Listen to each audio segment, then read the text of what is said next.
Voilà, frères et sœurs, les images que j'ai reçues qui viennent d'Afghanistan.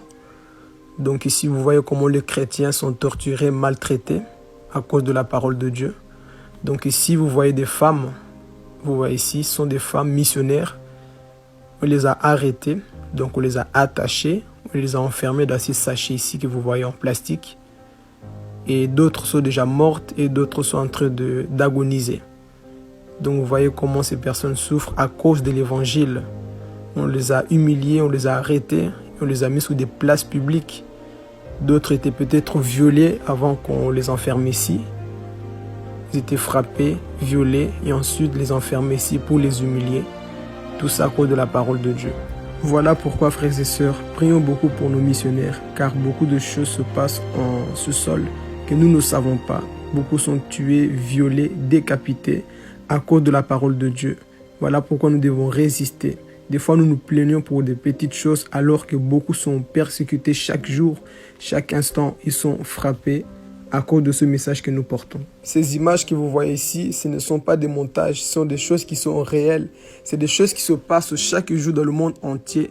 Nous qui avons encore cette opportunité de pouvoir parler de Jésus librement, profitons et gagnons des âmes à Christ.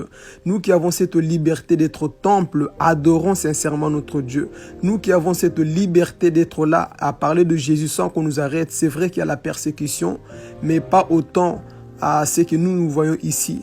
Alors imaginez-vous, frères et sœurs, les choses que ces personnes vivent.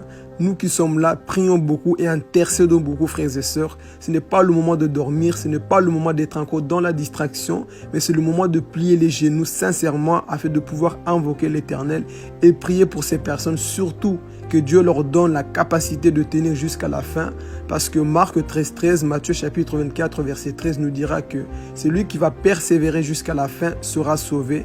Prions pour ces personnes afin qu'ils ne puissent pas abandonner la foi, afin qu'ils puissent tenir malgré la persécution. Qu'ils puissent réellement tenir, même si on le tue. Comme je dis toujours, on peut tuer les messagers, mais ils ne tueront jamais le message. Le message, c'est Christ. On peut tuer 10 chrétiens aujourd'hui, demain 20 vont parler de Jésus. On peut tuer 40 chrétiens aujourd'hui, demain 1000 vont parler de Jésus.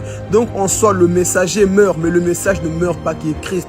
Voilà pourquoi je voulais t'encourager à ne pas être découragé en suivant cette vidéo.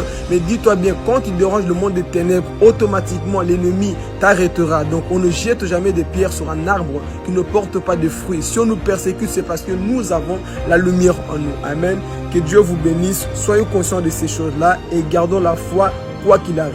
Que Dieu vous bénisse. C'était Philippe Gomez.